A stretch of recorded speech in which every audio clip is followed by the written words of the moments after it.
Hi, welcome back to the channel. If you're new here, I'm Kia. This is Hot Topics Live podcast, and this is your weekly reminder that you are amazing and you deserve to be living your best life possible. And I am going to help you do that, especially with my guest today. So, what's going on in the world, right? Cryptocurrency, a huge shift in the financial world. And if you don't know about cryptocurrency or you're skeptical, this episode is going to be for you. My guest is incredible. He is a YouTube influencer.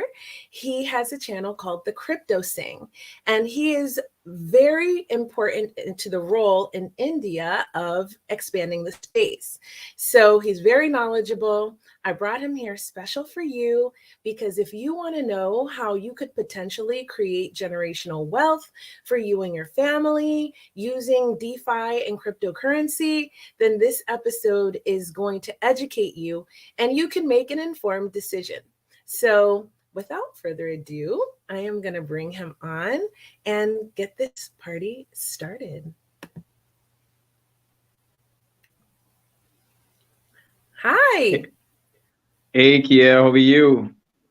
I'm good. Welcome to Hot Topics Live podcast. It is an honor to have you here.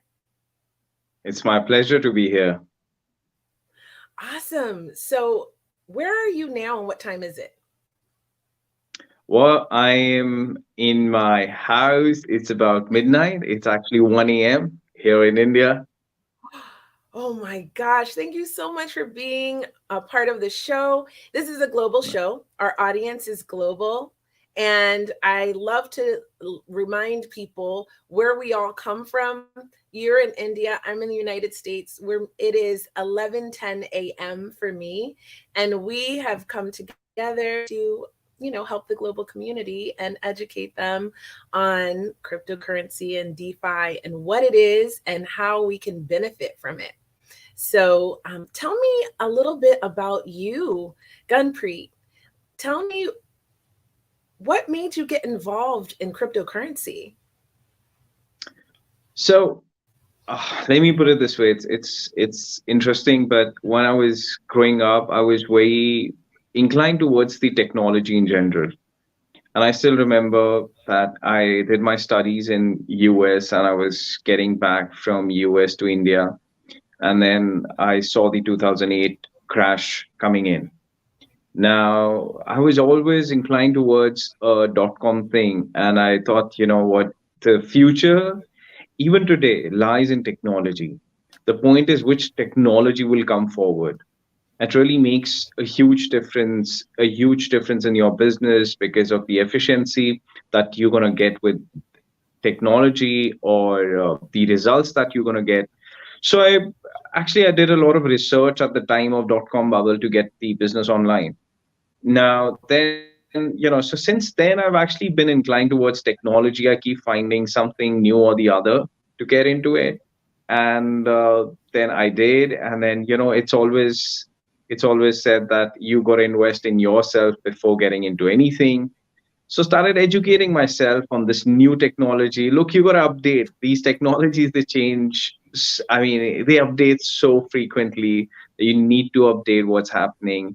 And then I got into, I thought I'm going to do few courses. I'm going to study about it.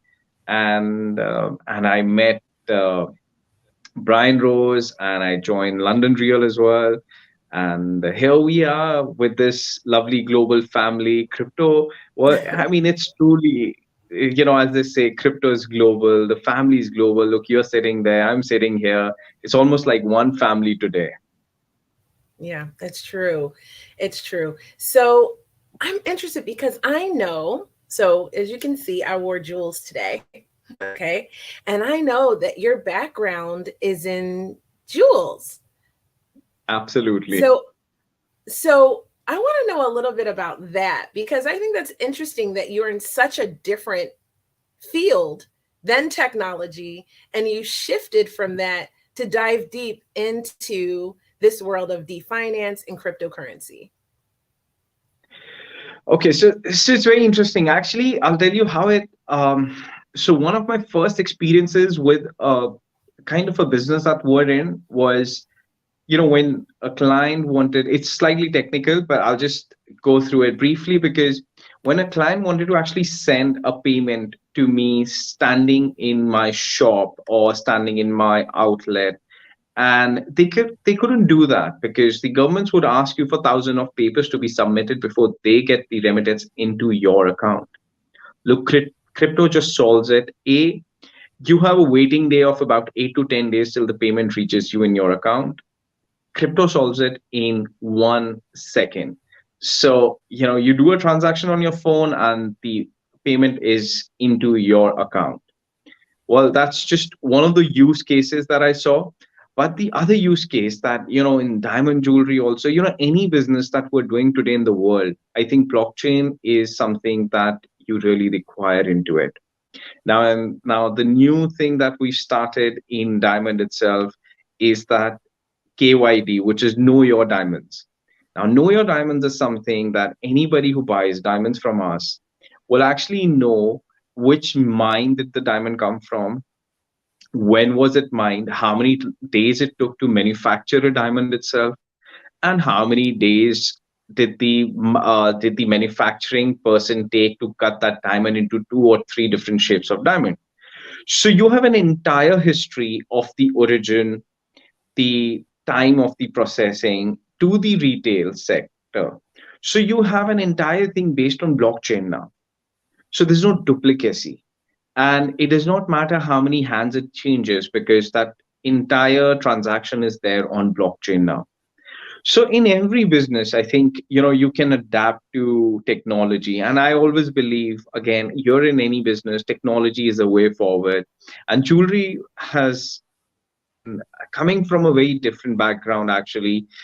Originally, jewelry in India has been something that you just carry on from legacy and just, do what you've been doing for past so many years.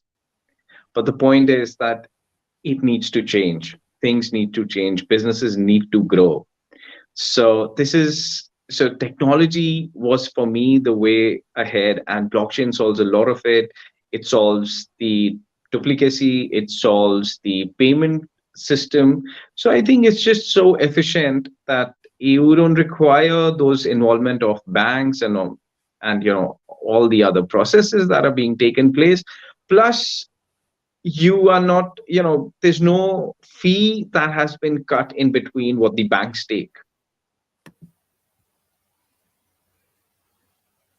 Mhm. That's amazing. So, cryptocurrency is great for e-commerce as well as, personal wealth, is what I'm understanding. Uh-oh, did I lose you?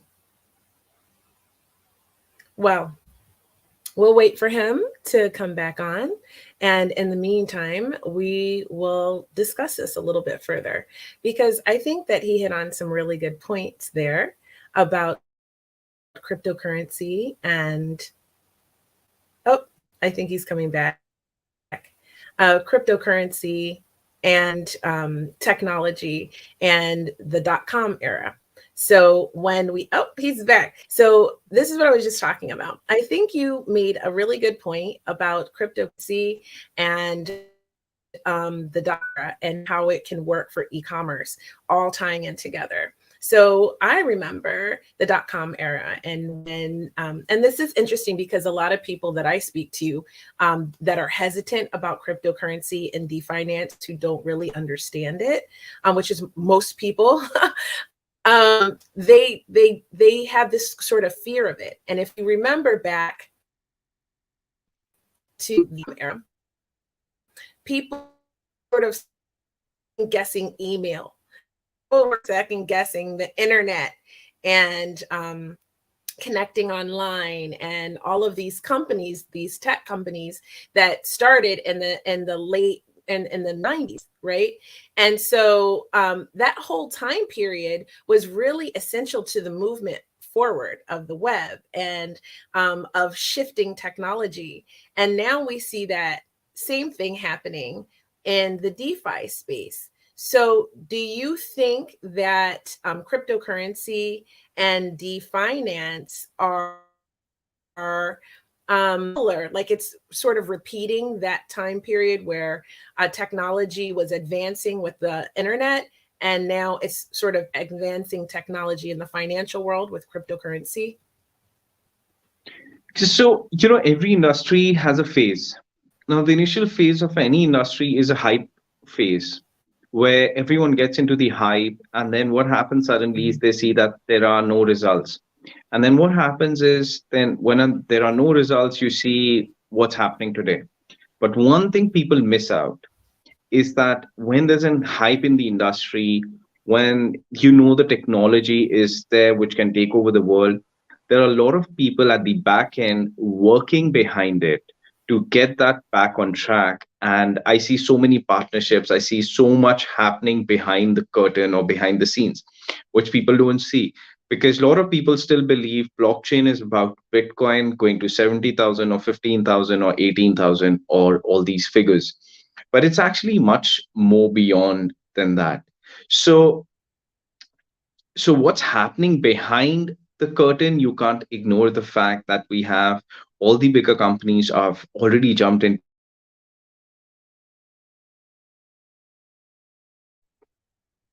Eventually this is like the dot-com era, this is like the internet era, which eventually will become an essential part of every business in future.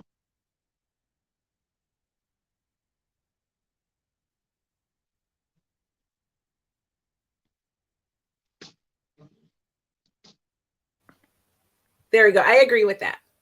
So we understand that cryptocurrency is sort of an advancement forward in financial space. And it's affect a lot of the way we do things like e-commerce, like you were talking about earlier, and Yep. even trading and investment portfolios, and even, real estate and gaming. And it has so many sort of micro niches within it. Um, it's such a broad field. But let's dial it back a little bit for people who don't really understand what it is. Can you explain exactly what cryptocurrency and DeFi is? Because it's not the same thing. Exactly. Right. So people have to understand, firstly, why did the cryptocurrencies come around? After the 2008, the crash that happened, or the recession that we all saw, there was so many notes that were being, and everyone needed something which is a decentralized money. Now, decentralized means it's not controlled by the government. Now, again, this is what the word DeFi really, comes from. So we have a decentralized finance now, a finance that's not controlled by any third person. So today, Ethereum, if we talk about, it's like a computer which, we all can work on, right? And we'll all get the same results. So it's like one big computer given for everyone in the world to work on it and to build dApps on it and then create, and you'll all get the same result. So this is decentralized. So the decentralized finance is one of the most important aspects, not in just terms of it being decentralized and not being controlled. It has a lot to do with demand supply. The amount of money that, or the interest that you can earn on DeFi, or the way the businesses can be held on DeFi, is something that will change the entire concept of the world, because decentralized finance is the way forward. And I was talking to someone, you'll soon actually have an accounting dApps coming in. So accounting dApps would actually keep or maintain all the accounts, ledgers, and all of these things going into future. So the first part that DeFi solves is manufacturing. There's no duplicacy to manufacturing. There's a decentralized way of blockchain. Then you get into the finance. So DeFi is more like, let me put it this way, like if Bitcoin is gold, DeFi is like the banking sector, or the way that your the initial banking sector, like if you want to lend someone the money, you want to earn interest on money, you want to do something, it's your money, it's decentralized, but still you can do all those things that you can do in a structured bank in a decentralized format. Meaning that I have more control of my money and not the banks. 100%. Absolutely. Mm. So it's your money. Now you are taking your own decision what you have to do with it. So there's lots of parts to the finance world, right? So most people are familiar with stocks. How does cryptocurrency compare to that? So cryptocurrencies is something. So okay. So for anyone who's, they need to understand firstly, blockchain is not cryptocurrency and cryptocurrency is not blockchain. Blockchain is a bigger part of crypto, DeFi, all of these things. Now, blockchain is like the internet, and cryptocurrencies are part of all these things. Now, cryptocurrency solves a part of what you want to achieve on blockchain. But again, blockchain is the bigger word. And there are dApps that are being built on blockchain. There is all the applications being built on blockchain, which could be centralized as well, which could be decentralized as well. The apps can be centralized. And you do have private blockchains as well. But saying that, blockchain is the bigger word, and people confuse this with cryptocurrency, thinking that Bitcoin is blockchain. But blockchain is a completely different technology. It's based on a completely different way. And cryptocurrency is a part of it. So block and definance and cryptocurrency are all technologies in the same sort of world of finance within technology. Now, what exactly is like a coin or a token in this space? This is what most people consider cryptocurrency, although they say it's a whole technology when it's just a part of it. So what is it that makes a coin or a token that people are buying? So I just lost you there, Kia. Are you so was your question that what is it that makes people buy a token? Exactly. What is it and why do they buy it, essentially? That there are so many use cases of these tokens that really make the people buy it. And also it really depends the supply of the tokens. It depends upon a lot of factors that why would you buy a token of a project. Because let's say like Bitcoin is, there is a certain number to Bitcoin. They can't be more mined. Bitcoin cannot be more than that in the world. So there's a certain number that can be mined. Whereas certain other tokens, which are like Matic, which are like Ethereum, so all of these tokens are use case tokens. So in this, they are running on a chain.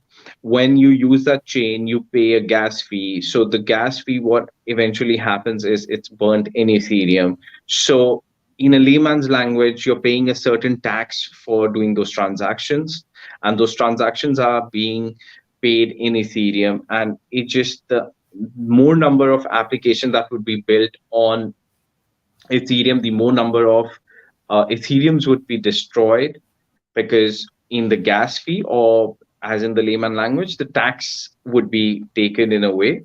So the tokenization really depends on a lot of factors. Actually, it's not just one factor.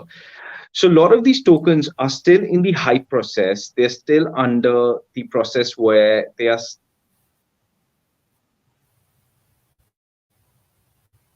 really, the projects haven't come forward as of now. So, and also, or A, you have to see the supply. B, you also have to see how many wallets are holding those tokens.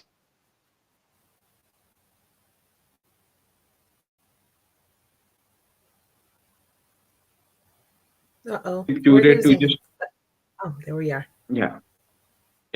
So we lost you there distribution for a is also, second. Can you? Can you repeat that last bit? We lost you there for a second.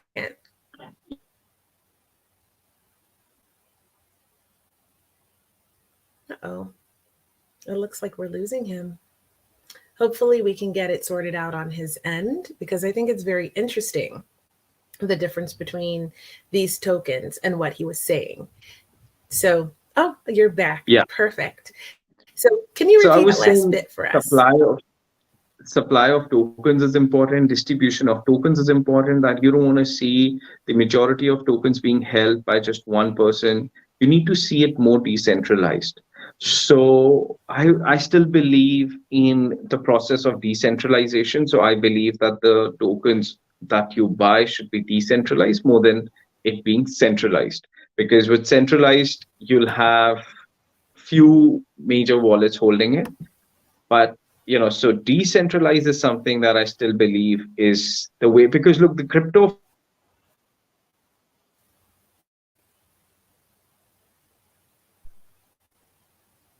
so I believe that decentralization is the way forward, and that's how you should see all these things before investing into a token. That the utility, supply, distribution, all of these things need to be checked before you get into a token. And yes, you got to do a bit of research on the team who's bringing in those tokens. So there are certain things that you need to do a checklist before getting into a token list. So if we were going to invest in stocks, we would do our due diligence, right? This is the same Absolutely. thing with tokens, right? So, but how do they compare to stocks, these tokens? Okay, so stocks and tokens are pretty much the similar thing, right? Here, what they do is, in stocks, you dilute your company. You basically dilute your company and give out the shares, and that's what the stock.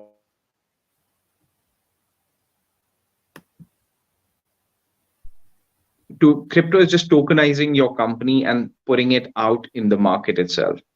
Now, the difference that really comes here is that if I want to buy shares of companies sitting in, say, Brazil or US, it's probably very difficult for me to do that. But if I have to actually buy a crypto of that company, I can just do it on my phone right away within few seconds. So tokenization is the new, say. And also, look, you can't go out. If I have to buy a share in any company, or I have to buy a crypto of any company, I can buy the crypto, I can actually spend it as well.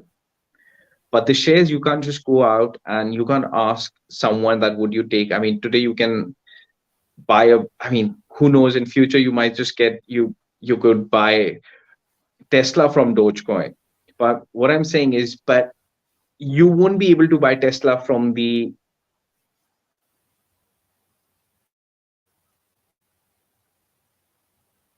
so you'll not be able to buy Tesla from the Tesla shares or Tesla stocks. So you could buy it from the Dogecoin. So it's basically a tokenization. It's a way that the technology has evolved. It is, both of these things were initially you were diluting your company and you were selling shares. Now you're tokenizing your company and giving the tokens out. Mm-hmm.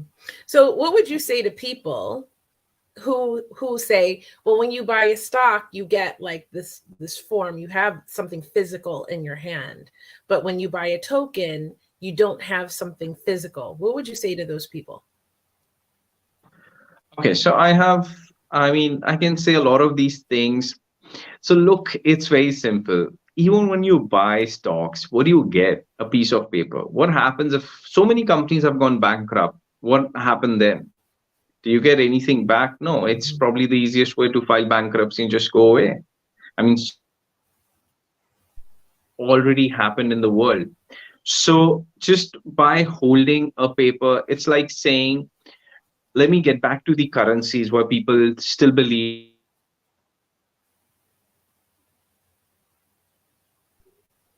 Now, cryptocurrency will not be a currency. I mean, I want to go back to people and tell them, look, there was a time when you there was a barter system, and then there was a time when gold was the currency. What happened when gold form changed to paper currency? Just imagine people used to have this physical gold in their hand, which still exists. And then you have suddenly you tell them, you know what, from tomorrow, this is the paper currency that will be valid. So I'm not saying that the fiat currency or all of these things are going to go away, but a parallel economy has already started, and a parallel, crypto market, or the crypto space, you could say, or the blockchain space has already started. So even if you're holding a stock of a company and tomorrow the company files bankruptcy, it does not mean that you're holding the company itself. And there's nothing that actually can be done. So a lot of these companies have gone, out from the business. We've seen all of these. What happened with Lehman Brothers? So many people invested in the bank, forget about just holding one paper. People had all the everything into the banks. What had happened at that point of time? Where did the money go? They over leveraged, and they went out. You had nothing in your hand.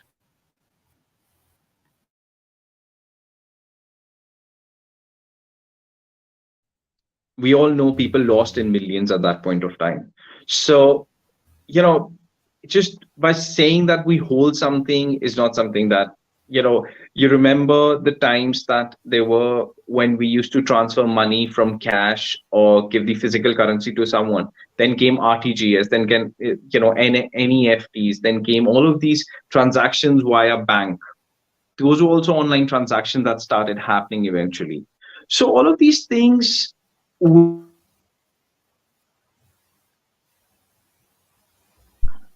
and I would just say, if people believe that they're still holding a paper onto their hand and crypto is just nothing, I think you're just being ignorant about the fact that, there is a huge technology being built.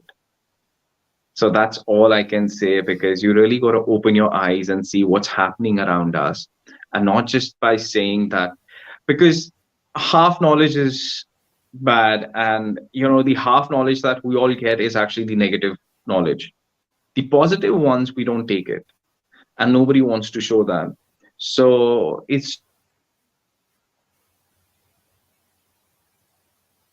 just the way that our brains have been set to make, to understand that, these papers are something that you hold are of value. But I mean, company fights bankruptcy. I've seen so many companies doing that. They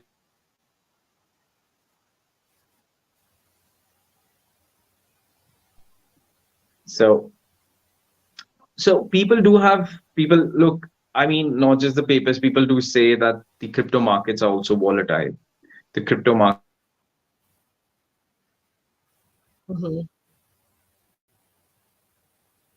Yeah, that was going to be my next question about volatility of the market. I think it's a lot of people have a lot of fear and towards the risks that are involved. And I'm interested to know more about what you think regarding this volatility. Oh, I think we lost him again. So that's okay. We're live. We just roll with it. We just do what to do. But I think it's really important to know a lot of the things that he said. It's crucial to understand that this technology is happening. It's absolutely happening. It's not going anywhere. And to close your eyes to it is a bit ignorant, I think. I would agree with that. At least do your own research and learn everything you can about it before you make a decision. And one of the things that I always tell people when they ask me about cryptocurrency is that, they say, what is the value? What is the value? Why does it have value? And I always say to them, well, look at your fiat currency or your paper money, your coins, right? Why does it have value, especially here in the United States? And, when they're printing money like crazy, and we know that it has value because we believe it has value. It no longer is on the gold standard, so it's not backed by gold any longer. So we believe that this money, $1 is worth $1 because we believe it. So if you believe that digital currency has the assigned value, then it will have that value. And it's essentially like holding stocks, just like he said. So this is the new way forward. And understanding that is really, really important to educating yourself to be a part of this big change globally, right? And I think this show is an important one to discuss that because it is a global show. Our viewers and listeners are from all around the globe, and I love that. Our guests, our co-hosts from everywhere. And it's really important to understand that this community is growing and it will affect all of us eventually. And some of us missed out on the dot-com era, but this is our opportunity to learn about this new technology and embrace it earlier. And regulations are coming. You know, bad things do happen in this space. It's sort of like the wild, wild west of the United States back in the day, where a lot of companies are being created. Some of them add value, and some of them are, quite frankly, crap. And through these growing pains that this DeFi space is having, we see bad actors being removed. You know, we saw that with FTX, which was something you can Google that and learn more about it. But there was a whole disaster with that. And there's been other disasters, Celsius, and even one with Tether and stable coins. And we're going to see that happen as this solidifies as a part of our life, as a part of our world. And while it is so volatile still, there is a lot of opportunity to get involved, to learn. There are new jobs being created in this space. You know, there's a lot of opportunity to create in this space for artists. You know, there's so much here. So it's worth learning about, definitely. And I think this time, we call this a bear market in cryptocurrency. And in the bear market, it is important to understand that it's a downturn. That's what a bear market means. It is a slow period. It is a downturn. When you look at it, you may hear in the news that cryptocurrency is losing money, you know, and that the market is very bad and it's dangerous and it's so risky and it's volatile and it's illegitimate. And that is not true. It's just experiencing growing pains. Yes, are there bad people? There are bad people everywhere, bad actors, you know, but it's important to note that this space is not going anywhere. And we know that because we see upcoming regulations in the space as well. So now that Gunpreet has sorted out his technological issues and he's back with me in the green room, I'm going to bring him on so he can talk more about the volatility and the risk. So let's welcome him back to the show. Hey, sorry, Kia. Hi. I think we're just going off and on. It's okay. We have a little bit of a bad connection, but it's 1 a.m. in India, and we're just going to roll with it because I think you're providing such great value and information. So what I was just talking about was the downturn in the market, the bear market, if you will, and talking about the risks and the volatility. So would you jump in and explain more of what that means? Okay, so I still think that we're in a bear market, and I personally believe that we're going to go down further more. I think 12, 13,000 and 9,000, which I can see. It's pretty much there, and I don't think that that's something to worry about, because look, the long run, if you've got to be bullish on technology. We're not in a Vegas playing slot machine that we just earn our money and get out of it.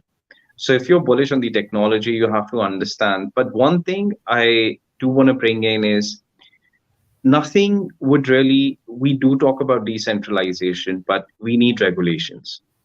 Without regulations, I don't think there's anything really much happening, because the bigger money will not come in unless you have regulations coming in. The institutions, the money is on sideline, and after the FTX crash, they are all on the sidelines. Regulations will come in. SEC will go in with few firms. They'll audit few firms. They'll realize that there's literally nothing in those firms. Yes, it might initially be something that we all might panic. But in the long run, that's just the way it has to come forward. You can't work without the regulations for sure. I mean, if you want Bitcoin to reach a price target of, some crazy numbers, then you need regulations to come in. So volatility, look, the market is fairly new. It's finding its structure. It's like again, I mean, the dot-com thing. It's like the Amazon time when you had 90% traces of the Amazon share. And look today where Amazon has reached and what it's attained. So I personally believe the dot-com era or something like that, these markets need to structure themselves, and structuring is happening. You will slowly gradually see. The first phase was that, look, there is Bitcoin, there's nothing else. The second phase was, look, there's Ethereum, we can build on it. And third phase was, you know what, these are the projects that are going to come out. The fourth phase is where we are today. We're seeing partnerships happening, we're seeing usability being there. Now the fifth is, now the question is not about it being so initially the first question was about it being launched. Second was adoption, will people like this technology? And now it's not about acceptability anymore. Now it's about regulations. You have regulations Mhm. to tomorrow, you see the money flowing into Bitcoin easily. That means that people are already on the sidelines to get into it. So these volatilities are probably just the way the markets are structured. I mean, think of a newborn baby. You can't expect, a 10-year-old kid to not make mistakes. So eventually that is how it's going to be. And be it stock markets, we've had crashes in stock market as well. And we've had some massive crashes in stock market.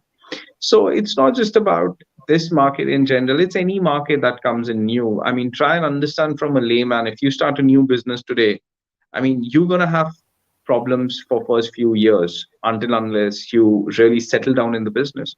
So it's just the way anything works. It's just the way, yes, I mean, people do say that, look, more of crime happens. So I want to actually highlight this point out. So 95% of the crime that has happened in Bitcoin, people are behind the bars.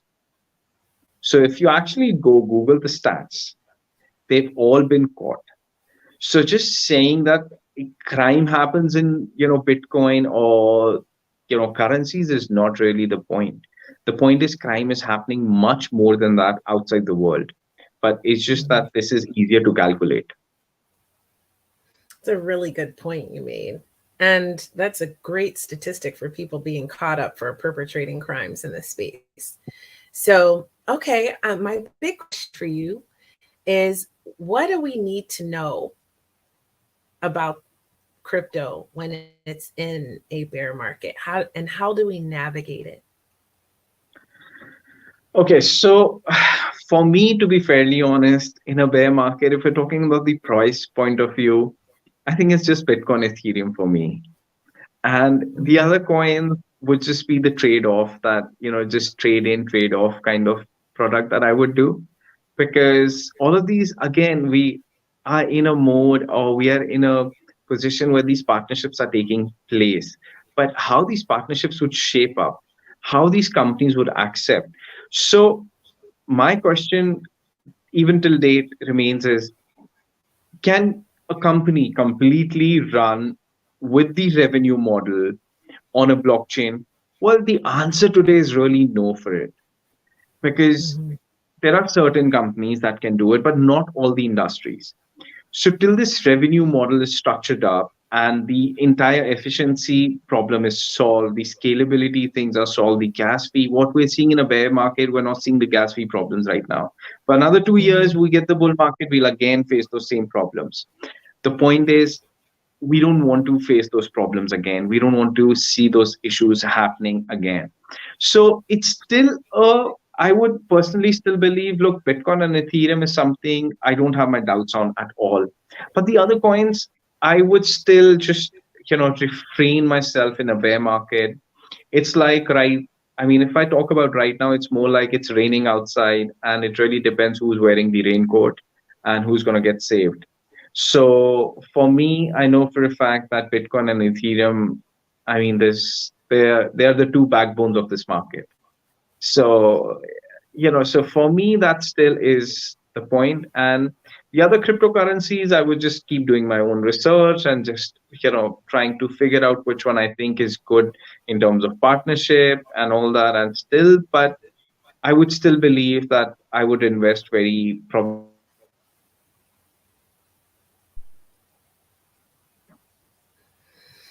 So, if you're creating a portfolio in this market, it's going to be choose Bitcoin and Ethereum, and then do your due diligence on the other coins, looking for their utility and who's running their projects, and the same things would do with stocks, because this space, this ecosystem really follows the stock market and is very similar. Like, you can put trades on, you can day trade, which I wouldn't do now, but you can do day trading, you can do options trading. There's a lot of things you can do that's very in finance that is you can do in DeFinance as well, which as you pointed out is simply decentralized finance. So if you understand that, then you can sort of guide into that space during this time. So people do say that, stock, it's easier to read about a company, and how do we read about these projects? But I personally think that it's actually much easier now to read about all these things. You have everything available online to really read into it. And one thing which I would always believe in is follow, which I've actually learned from Brian Rose, and is follow an information diet. It's very important, because you can't just be all over the place reading, get into the rat hole and then never get out of it. So you really got to believe and understand that where your information comes from and how much information you need and your sources of your information. First, it's not so if you're investing in a company, it's not about the company. First, figure out from where you need the information. What are the sources that you think you need the information? Then trust those sources. Then get into the any other information you want from those sources. So I think there's always a systematic way for investing into all these things. And look, there's no guarantee 100% to anything. Probably the best of the best things can come down and the worst of the worst things can go up. But what you have to do is secure yourself as much as you can. Mm-hmm. Yeah. And I think this is a good time to be learning and studying about the new technology and learning about, finding these terms. Years ago, you couldn't find these terms online. But like you said, these days, you can find everything on Reddit. You can find everything on Google. And you can really study just the basics to get a good understanding of what. Would you recommend doing stuff like that while the market is down, in terms of this is not a moment to make big money in this space? No, 100%. So look, you have to also understand. Okay, so I would not do Google, but I would do Yahoo, but on the lighter side. Yeah. But okay, so my point to this is, look, you got to educate yourself, and this is probably the time that you can do the education bit, because one thing I've realized with this entire space is, so a lot of the interest comes in blockchain also when the Bitcoin price hits all-time high. Mm-hmm. And even in any industry, it's just the way it is. I think when the Bitcoin is at all-time low, nobody wants to pick up Bitcoin at this point of time. And people lose interest in blockchain as well. So it could be, it's the price is very relevant to the interest that people show in the blockchain. But the point is that this is the time to educate yourself. This is the time to get into, something that you might be regretting few months back, that you missed out on a train which has left. But look, the train has come back.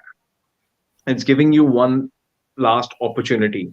It really depends on you whether after a few months you want to really cry about this thing, that this might be, you might regret on it again.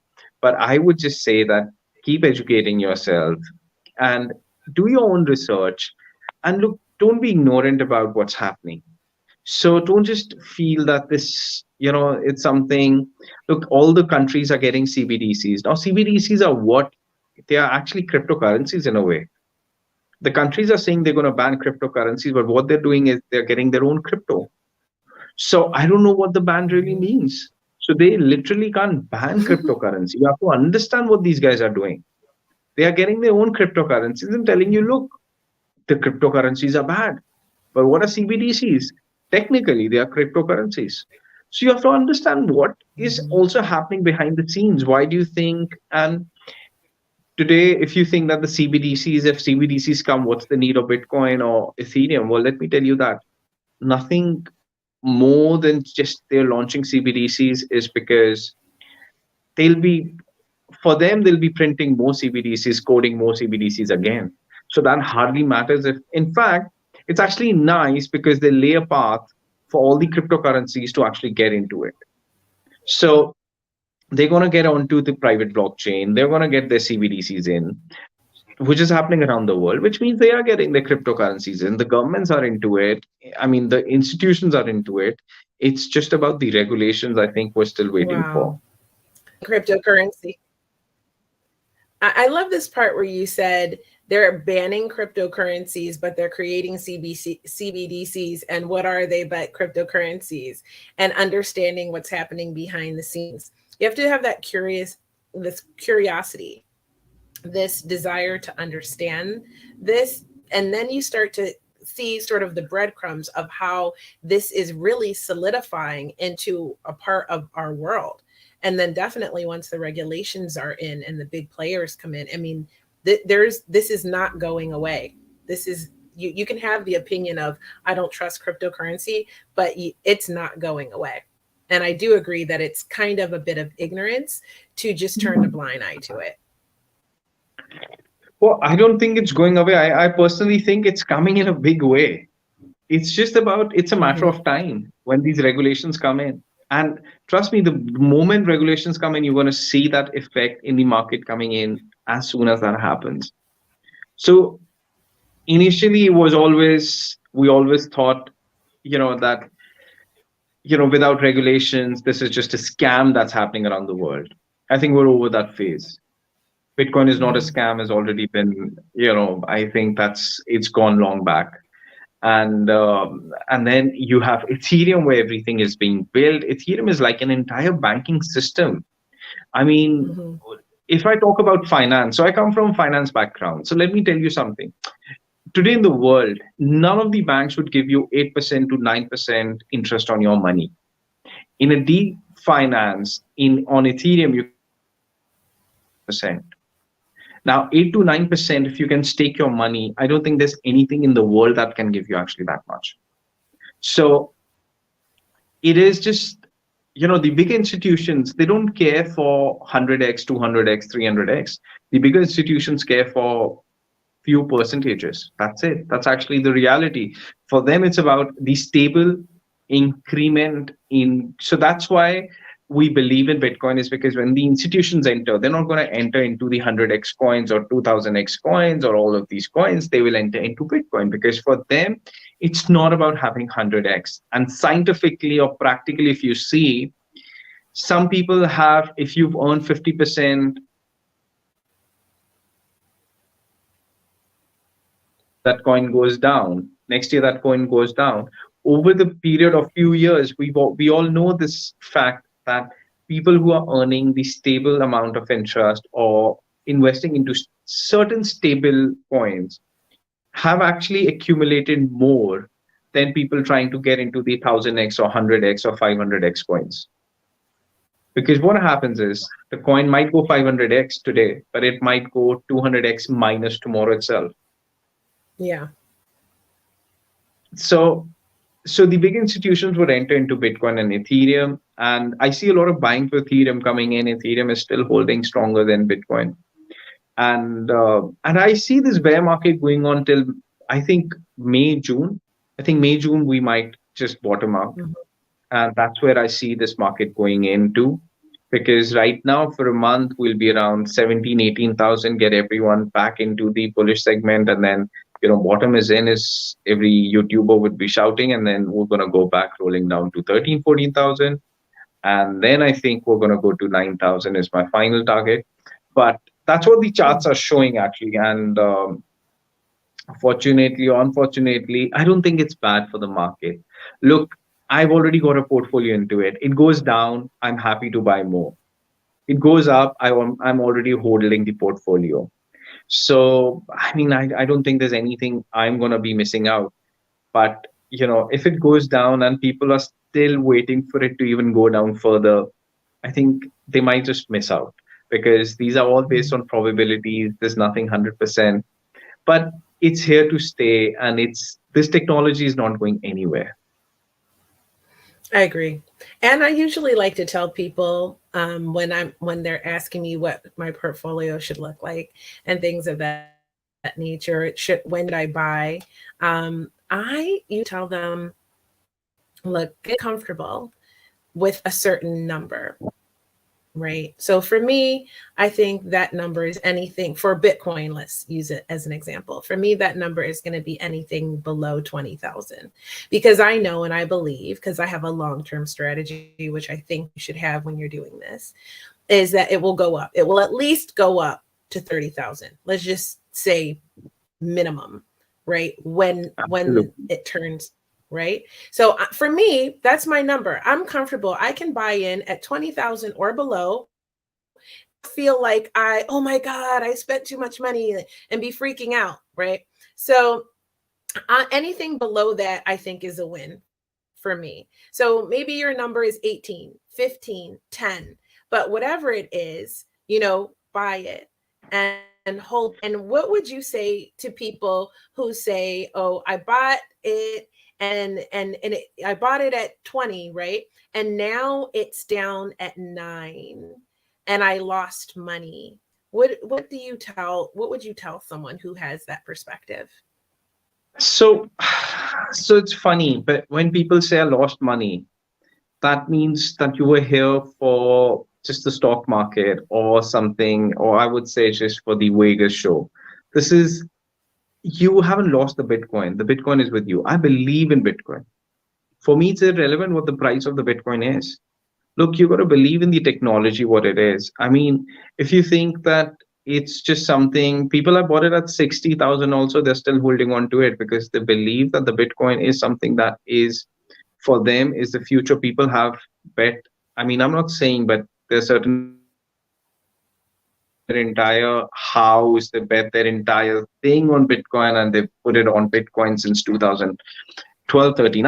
I don't recommend that. But what I'm saying is that you've got to believe in technology. You'll be very comfortable if you start believing in the technology. And as you said, look, we all have bought our shares under 20K, or even for me, buying at 25K, I don't have a problem holding that.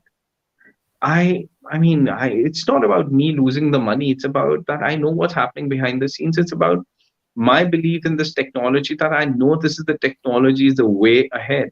And if we start thinking like that, is what really matters. And look, we were at year back, we were at 70,000. And today, if you have an opportunity around at 70,000, and a year back, if you would have told someone that we're going to 20,000, he might have thought that, he might have not even spoken to you, because he would have thought, I don't know from where you are coming from. So today we're at 20,000. Now we're still debating about it. Is something that I don't understand. At 70,000, if the price would have gone to 50,000, the entire world was buying into it. These are the times that you buy. And again, believe it or not, the bear markets make the millionaires, not the bull markets. So always remember that the bear markets are the ones that will actually make you the money. But the point is that, so what we do is, which is actually the worst thing, is holding a phone on our hand. Now we buy a property today. Didn't we have property crash, or the housing market crash in 2008 as well? What happens? It's just that you can't sell your property on the phone. So what you say is like, let it be. I'll just see whenever that comes back to life. But what happened? It doubled, it tripled in few years. Exactly like that. The problem is that Bitcoin is on the phone. So what you do is just check your phone and have a, feel bad factor about it that, my portfolio is down. But the point is, you can't check every month about it. When you're investing, talk to yourself, are you investing for a long term aspect? Then believe it in long term. If you're doing it for a short term, then you're trading actually. Then you do a trading thing. Then you educate yourself into trading courses and start making money. But if you're doing a long term, then you can't just say that a month back I bought it at 20,000, today that's 9,000. You, while buying a month back only, you were talking to yourself and saying that, look, I'm a long term investor, I'm a hodler. And suddenly a month later, you're just like, I'm a gambler. So you can't do that. So I think that's something that we really need to define about what you are willing to do, because I think people confuse this trading, day trading to a long term holding. I agree with you. And that was a fantastic explanation and great insights, Gunpreet. I loved that. And I just have one more question for you before we wrap it up for today. How high do you think an Ethereum can go?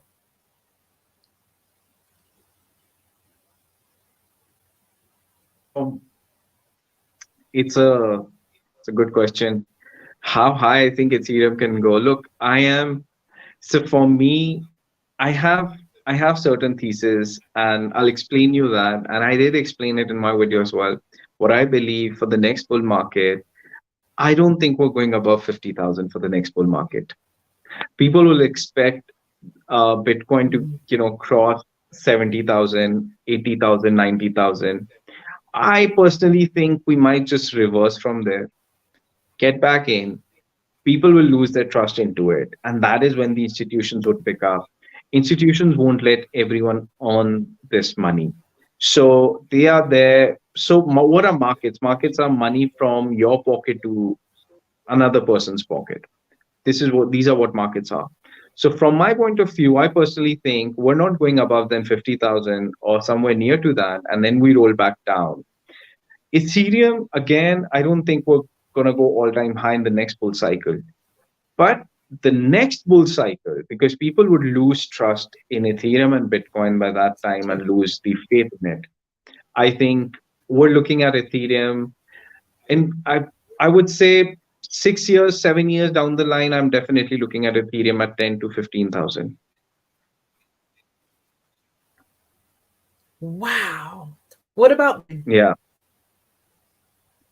Bitcoin, I think 250 to 3 so million. I think that's what I personally think that Bitcoin is going to.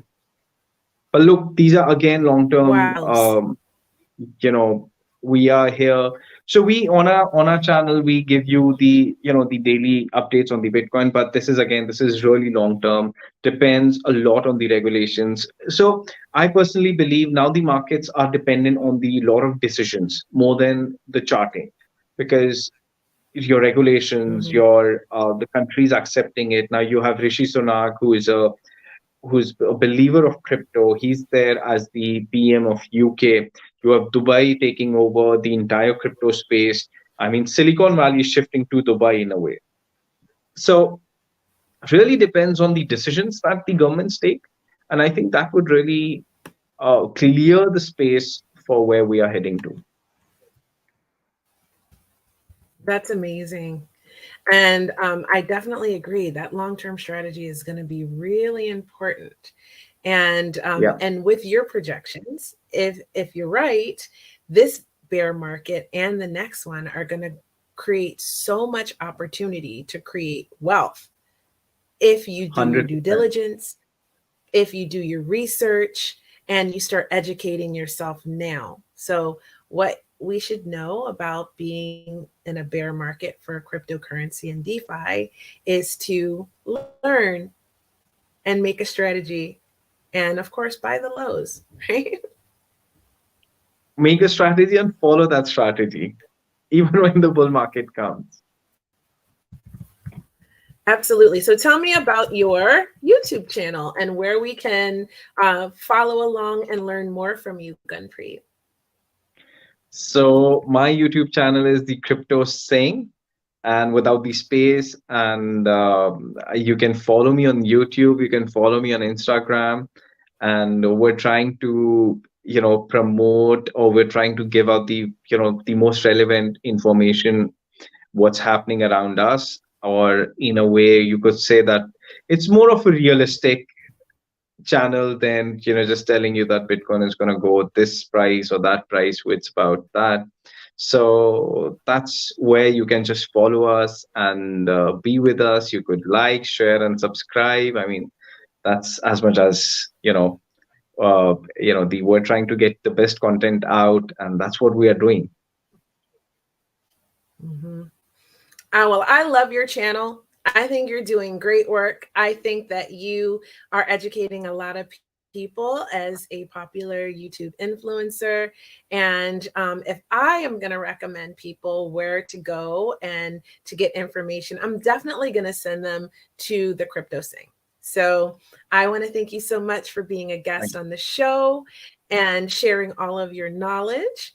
And I hope you'll come back and share more with us as the space evolves and grows. Absolutely. It's been my pleasure, Kia, being here, talking to you and your audience. It's just been really nice.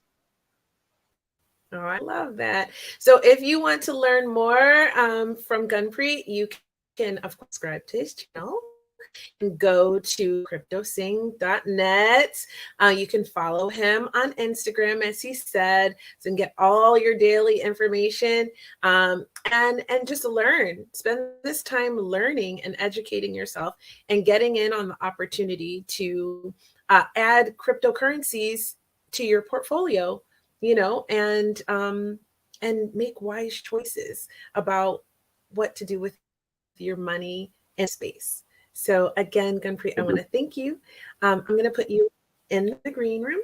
And if you have time for a proper goodbye, I'll see you there as soon as I wrap up the show. If not, I totally understand. It's so early in the morning in India. And I'm so appreciative to you for taking this time to chat with me tonight. Thank you. It was great fun. See you soon. Bye for now. Oh, that was good. That was really excellent. I loved everything that he was talking about. He had so much great information, and we had a bit of technical difficulties, but we worked it out. And so I just want to thank everybody for tuning in. I hope this was informative and educational for you. I want to tell you again that you're amazing and you deserve to be living your best life. And I hope in some way this episode will help you to do that by creating your new cryptocurrency portfolio, or maybe you're going to fall in love with NFTs or the metaverse or some aspect of this space that is new and exciting for you, because there's a lot. And in a down market, you should definitely be learning and learning and learning.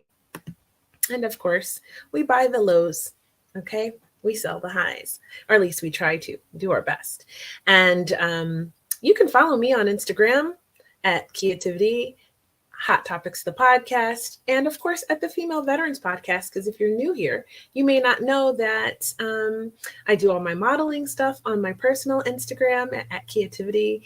Of course, the podcast Instagram is growing. I have a new assistant. She's helping me, and she's going to be helping me grow that. And of course, at the Female Veterans Podcast, where I share female veteran stories. And you may not know this, but I am now on TikTok too. So you can find me at Creativity on TikTok as well. And I'll be back next week. Oh, wait. No, I will not be back next week. I'm taking the holiday time off. So if you love this show, go to YouTube and subscribe at Hot Topics, the podcast, or at Hot Topics Live. You can find it either way. And or you can do Hot Topics Live Kia, and you'll find episodes, and you can subscribe, and we have great episodes there already, like tons of amazing episodes about all sorts of topics. That's why the show is called Hot Topics Live. And Well, I hope you'll enjoy them. If you have a topic that you are interested in, send me a DM on Facebook or Instagram, and I will find someone who's knowledgeable about that topic and bring them on the show. And if you watch live, you can actually comment and ask questions. So keep that in mind too. Well, that's a wrap for today. I will see you after the holiday. So, Merry Christmas to you. If you celebrate, Happy New Year. And I will see you in a few weeks with another great episode. I love you guys. Thank you for tuning in, and I'll see you next time.